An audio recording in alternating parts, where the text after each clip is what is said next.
ሰላም ጤና ይስጥልን ውድ ሪፖርተር ተከታታዮች የሰዓቱን ዜናዎች ቀጥዬ ያሰማችኋለሁ። ነገም በዛሬ ጥረት ለማድመቅ ዛሬ በተስፋ ሲጥሩ ለሥራው እድገት የተሻለ ሐሳብ ኖሮት ህልሙን ለማድረግ የገንዘብ ጥረት ገድቦታል። ከአንድ ወደ እልፍ እንዲሻገሩ ያለሙትን አሳክተው እፎይ የሚያስብሉ ሁነኛ አጋር ሲሻሉ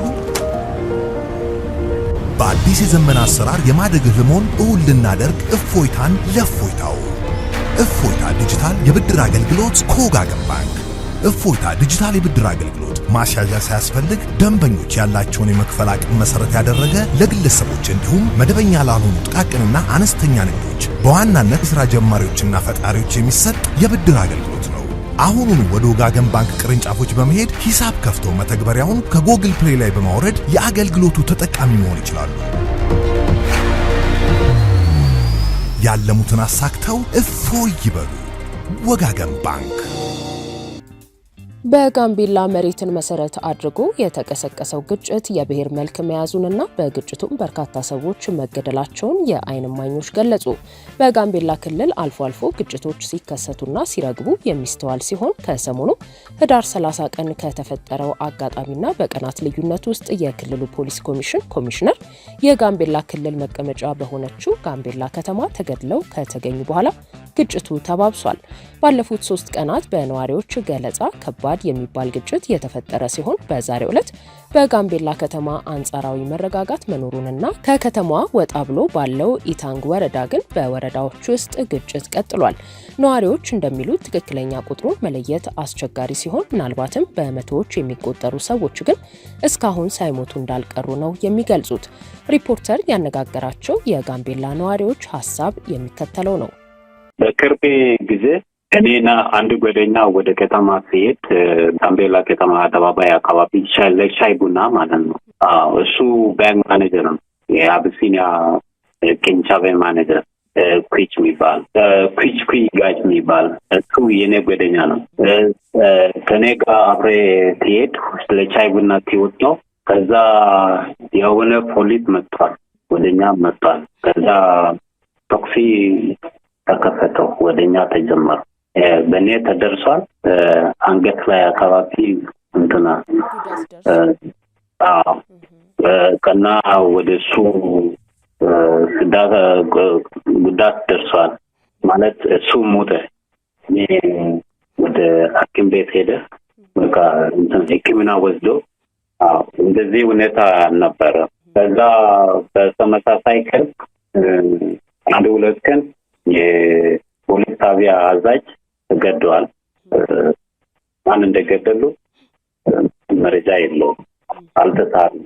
ከትላንትና ወዲያ ጀምሮ ትልቅ ውጊያ ነበርና የሞቶ ብዙ ነው፣ ግን ያው ቁጥር አልታወቀም። አሁን ለምን ያው ውጊያ እየቀጠለ ስለሆነ የሞተ በቁጥር ማወቅ አልቻለም። ግን አሁን ጋምቤላ ላይ ዛሬ ምንም የተፈጠረ ነገር የለም። ከትላንትና ነው ሰው የሞተ፣ ግን ያው የስንት ሰው እንደሞተው ገና አልታወቀም። መንግስት ደግሞ ዛሬ መጥቷል። አሁን ወደ ወረዳ አካባቢ እየሄደ ነበረ። ምናልባት ሎት ይኖራል ከዛሬ ጀምሮ እስከ ነገ። ያው መንግስት ስለመጣ ያው ሎት ይኖራል ብለን እናስባለን። አሁን ያለውን ግጭት የተለየ የሚያደርገው ነገር አለ ወይ? አንዱ በቃ ሲስተም ነው። ያው ወደዚህ በቅርብ ጊዜ የመጡ ሊደርሺፕ እንቀይራለን ብሎ ለዛ ነው የጀመሩት። አንዱ ደግሞ ከውጭ ሀገር ብር ይልካልና በቃ ሰው ግደሉ ምናምን ብሎ ከዛ ደግሞ ብር በዛ በኩል ይልካልና ከተላከ በኋላ ወዲያው ነው ሰው የሚሞተው። ሪፖርተር የክልሉን ኮሚኒኬሽን ቢሮ ኃላፊዎች ለማግኘት ከትላንት ጀምሮ ተደጋጋሚ ሙከራ አድርጎ ምላሽ ባያገኝም ባለፈው ሳምንት በወቅታዊ የክልሉ ሰላም ዙሪያ በየደረጃው ከሚገኙ አመራሮች ጋር በጋምቤላ ከተማ በተካሄደ ውይይት ላይ በብልጽግና ፓርቲ የጋምቤላ ቅርንጫፍ ጽህፈት ቤት ኃላፊ አቶ አሽኔ አስቲን በክልሉ የህግ የበላይነትን ለማረጋገጥ ቅንጅታዊ ስራዎችን ማጠናከር እንደሚገባና ሁሉም የክልሉ አመራሮች ከወገንተኝነት በመውጣት ጸረ ሰላም ኃይሎች የሚያደርሱትን ጥቃት በጋራ ማውገዝ ይገባል ብለው ነበር። የክልሉ መንግስት የሰላም መደፍረስ ሲል በጠራው ክስተት ተጠርጣሪዎችን በቁጥጥር ስር እያዋለ መሆኑን ከፌዴራሉ መንግስት ጋር በመሆንም ሰላም የማስፈን ስራ እየሰራ መሆኑንና በክልሉ ጥብቅ ቁጥጥር እያደረገ መሆኑን አስታውቆ ነበር። ግብጽ ሱዳንን ለመታደግ ጣልቃ ልትገባ እንደምትችል አስታወቀች። ግብጽ በአጎራባቿ ሀገር ሱዳን ቀይ መስመሮች እንዲታለፉ እንደማትፈቅድ ያስጠነቀቀች ሲሆን ግብጽ ይህን ያለችው የግብፁ ፕሬዝዳንት አብዱልፈታህ አልሲሲና የሱዳን ሉዓላዊ ምክር ቤት ሊቀመንበር አብዱልፈታህ አልቡርሃን በካይሮ ያደረጉትን ውይይት ተከትሎ ባወጣችው መግለጫ ነው። ብሔራዊ ደህንነቷን ለመጠበቅ አስፈላጊ እርምጃዎችን ለመውሰድ ዝግጁ መሆኗን የገለጸችው ግብጽ በሱዳን የሰሜን ዳርፉር ዋና ከተማ በሆነችው በኤልፋሽር ያለውን አስከፊ ሁኔታ እንዲሁም እየጨመረ የመጣውን አለመረጋጋትና በንጹሃን ላይ የሚፈጸሙ ግድያዎች አሳሳቢ መሆናቸውን ጠቅሳለች። የሱዳን ቀይ መስመሮች ሊታለፉ እንደማይገባ በመጥቀስም ይህ መስመር ታለፈ ማለት ግን የግብፅን ብሔራዊ ደህንነት በቀጥታ እንደሚነካ ነው የሀገሪቱ መንግስት መግለጫ ያመለከተው። እነዚህን ወሰኖች የሱዳንን የግዛት አንድነት መጠበቅ፣ የመንግስት ተቋማትን መጠበቅ እንዲሁም መገንጠልን መከላከል በማለት ገልጿቸዋል። በካይሮ የተካሄደው ስብሰባ ከአሜሪካ ዲፕሎማሲያዊ ጥረቶች ጋር ተናቦ እንደሚሄድ ጠቅሶ ረቡዕ ዕለት የአሜሪካው የውጭ ጉዳይ ሚኒስትር ማርኮ ሩቢዮ በሱዳን የሰብአዊነት የተኩስ አቁም ስምምነት አስቸኳይ አስፈላጊነት ላይ ለመወያየት ከተባበሩት አረብ ኤሚሬትስ ምክትል ጠቅላይ ሚኒስትርና የውጭ ጉዳይ ሚኒስትር ሼክ አብዱላሂ ቢን ዛይድ አልናህያን ጋር መነጋገራቸውን አንስቷል።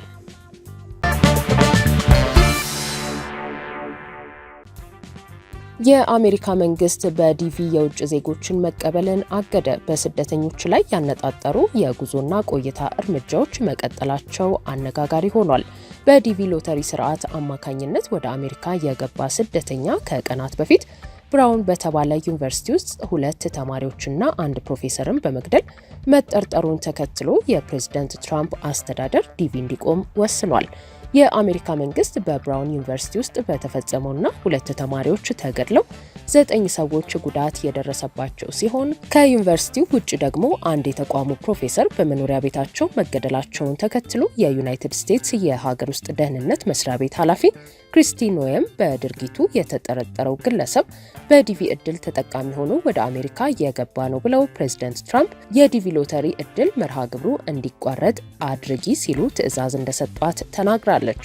በዚህም የሀገር ውስጥ ደህንነት ኃላፊዋ ለኢሚግሬሽንና ዜግነት አገልግሎት መስሪያ ቤቱ ከዚህ በኋላ አሜሪካውያን በዚህ የዲቪ ፕሮግራም ምክንያት እንዳይጎዱ ሲባል የዲቪ ሎተሪ እንዲታገድ ማሳወቋን ይፋ አድርጋለች። በፕሬዝዳንት ዶናልድ ትራምፕ ትዕዛዝ መሰረት ከዚህ በኋላ በዚህ አሳሳቢ መርሃ ግብር ሳቢያ አንድም አሜሪካዊ እንደማይጎዳ እርግጠኛ መሆን እስከሚቻል ድረስ የዲቪ ሎተሪ መርሃ ግብር እንዲያቋርጥ ለዩናይትድ ስቴትስ ዜግነትና ኢሚግሬሽን አገልግሎት ወዲያውኑ አስተላልፍ ያለው ሲሉ ነው ኃላፊዋ ክሪስቲ ኖየም ያስታወቁት።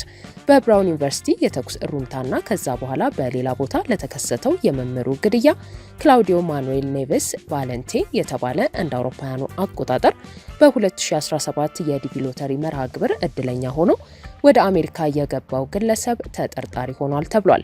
ግለሰቡ ትላንት በአንድ መጋዘን ውስጥ ሞቶ ተገኝቷል የተባለ ሲሆን በቦስተን የሚገኘው የዩናይትድ ስቴትስ አቃቢ ሕግ ቢሮ በሰጠው መግለጫ ከአሁን በኋላ ለሕዝብ ስጋት የሚሆን የለም ሲል ገልጿል።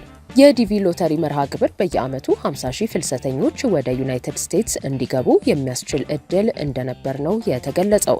በዚህ እድል በርካታ ኢትዮጵያውያንም ተጠቃሚዎች ናቸው። ከዚህ ቀደም በተመሳሳይ በፈረንጆች የጊዜ አቆጣጠር በ2017 ኒውዮርክ ውስጥ የአይኤስአይኤስ ሽብር ቡድን አባል የሆነና በዲቪ አሜሪካ የገባ ግለሰብ የሽብር ጥቃት ፈጽሟል በሚል ፕሬዝዳንት ትራምፕ ይህንን የዲቪ ፕሮግራም ለማስቆም ሲታገሉ እንደነበር የሀገር ውስጥ ደህንነት ኃላፊዋ አስታውሰዋል። ፕሬዝዳንት ትራምፕ ከስደተኞች ጋር በተያያዘ በቅርብ ሳምንታት ውስጥ እንኳን በቅድሚያ ሶማሊያውያን ስደተኞች ላይ በማነጣጠር ዘለፋና ትችት ሰንዝረው ከሀገሬ ይውጡልኝ ብለው ከቀናት በኋላ ደግሞ በአስተዳደራቸው በኩል አሜሪካ ውስጥ ጊዜያዊ ከለላ እንዲያገኙና እንዲቆዩ የተፈቀደላቸው ኢትዮጵያውያን የጊዜያዊ መብቱ አያስፈልጋቸውም ተብሎ ተወስኖ በሀገሪቱ ሕግ መሰረት በ60 ቀናት ውስጥ ወደ ሀገራቸው እንዲመለሱ መታዘዙ አይዘነጋም። ውድ የሪፖርተር ተከታታዮች የሰዓቱ ዜናዎቻችን እነዚህ ነበሩ። ስላደመጣችሁን ከልብ እናመሰግናለን። ማልዶ ተስፋውን ሰንቆ ሩቁም ማየት የቻለ በሐቁ ጥሮ ያደረ ከሁሉ በላይ ከበረ ከከፍታው ታየ ከገዘፈው ኑሮ አሃዱ ብሎ ሁሉን እያመነ አሃዱ ለኔ ወጠነ የድካሙን ዋጋ አሃዱ በክብር ዘገነ እኛ ሳይደረድር አሃዱ ከትንሽ ጀምሮ ከከፍታው ታየ ስኬት ሁሉ አሃዱ ብለን ከጀመርንበት ይነሳል። አሃዱ ባንክ ከብዙዎች ለብዙዎች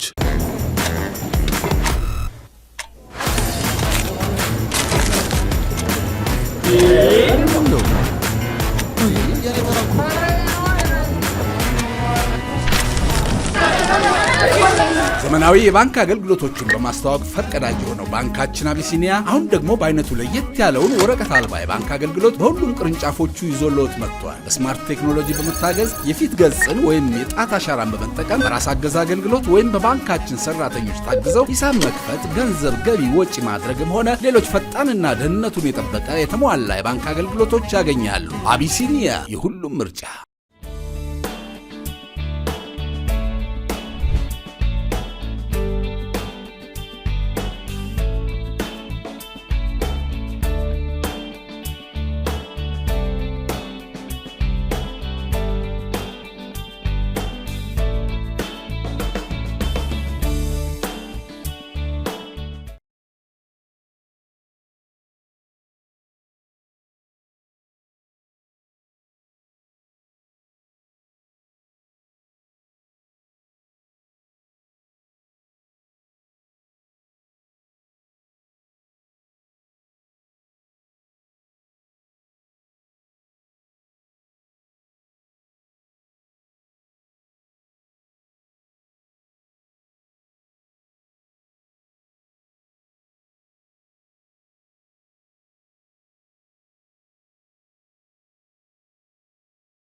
አሁን ባለንበት የሪል ስቴት ገበያ ውስጥ ትክክለኛ አቅጣጫ መምረጡን በምን ያውቃሉ? የእያንዳንዱ ሰው ፍላጎትና ህልም ይለያያል። አንዳንድ ሰው ጥሩ መኖሪያን ይፈልጋል፣ ሌላው ደግሞ ጥሩ ዋጋን ይፈልጋል። አንዳንዶች ደግሞ ለንግድ ምቹ የሆነ አካባቢ ይፈልጋሉ። ይህን ሁላ በአንድ ላይ የያዘ አቅጣጫ አልጠቅም። ኮምፓስ ፕሮፐርቲስ በኢትዮጵያ የግንባታ ዘርፍ የረጅም ዓመት ልምድ ስላለው የህልም ቤቱን እውን ለማድረግ ቀላል ያደርጋል። ኮምፓስ ፕሮፐርቲስ ጋር ሲመጡ ግልጽ በሆነ መረጃ እና በአስተማማኝ አቅርቦት ወደ ህልሙ እንመራውታለን። እያንዳንዱ ፍላጎቶን በሚያሟሉ ምቹ በሆኑ በመዲናችን አካባቢዎች በቦሌ አትላስ፣ በካሳንችስ፣ በሳሪስ፣ በቄራና በመስቀል ፍላወር አማራጮችን አቅርበንልዎታል። ለበለጠ መረጃ ይደውሉልን።